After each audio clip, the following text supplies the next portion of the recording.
Hello, so in this video we are going to learn on how to create a data table in Google Sheet. Unlike Excel, Google Sheet doesn't have one button solution to create a data table. So we will have to follow some steps in order to create a data table like this. So let's get started. So this is the dummy data of mine. Here, let us add some colors first. So I'll go in the format and then I'll go in the alternating colors. Here I can add any colors that I want from the default style. You can also create a own custom style. So right now I'm going for this and I'm going to click done. You can add colors or change colors from here as well. So I click done. So now if I were to add any new column, let's say expense. So the color formatting is added in here as well, which is a good thing. And now I'm going to bold the headers. So I'm going to use a shortcut Control B. You can also bold from here as well.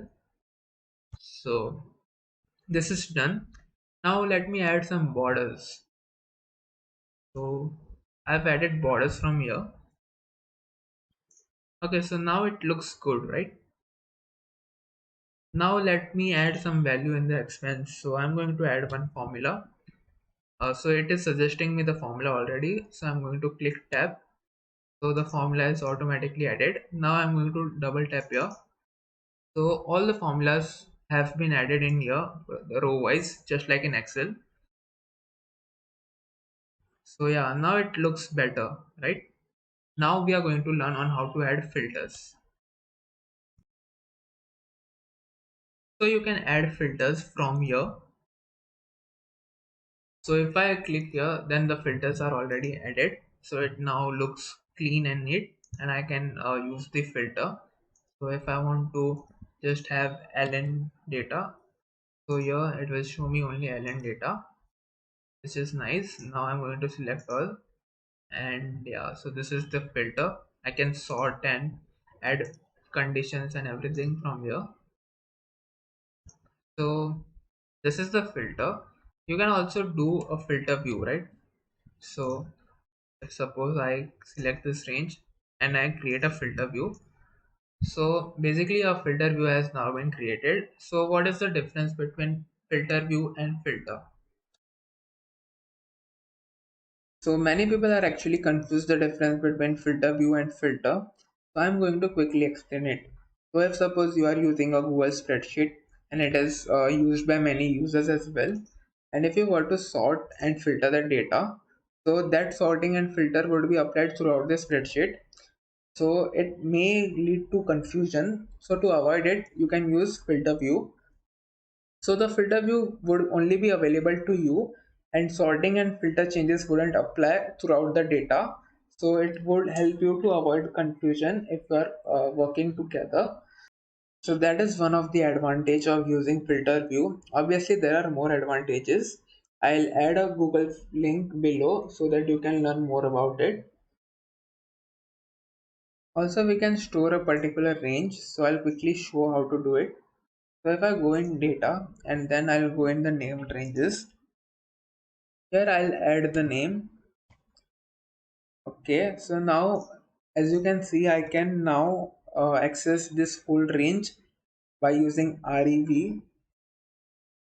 So now let me show you the use case of that range.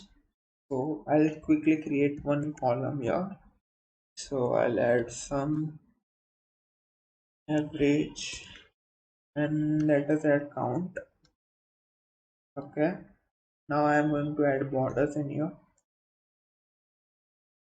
and I'm going to merge the cell, and I'm going to center align it, and let me add some colors to it. Okay, it is done. I'll bold this as well. So for now I'm going to use subtotal formula. You can use other formulas as well to use the range. In the subtotal formula, if we go and learn more, so these are all the parameters of the subtotal formula. So basically what we need to do is we have to use the function code. So these are all the function code. If I type 1, then it will give me the average. Likewise, it will give all these 11 values. and here I have to add the range. So now first is sum, right?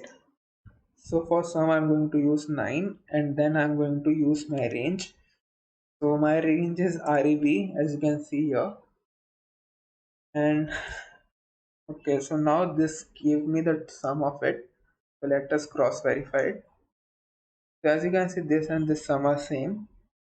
And now I'm going to add average. For average, the function code was 1, and REB. Okay, perfect. So 29 is the average of it.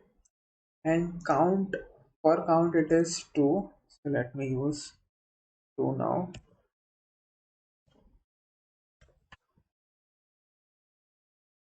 Okay, so now the summary has been added.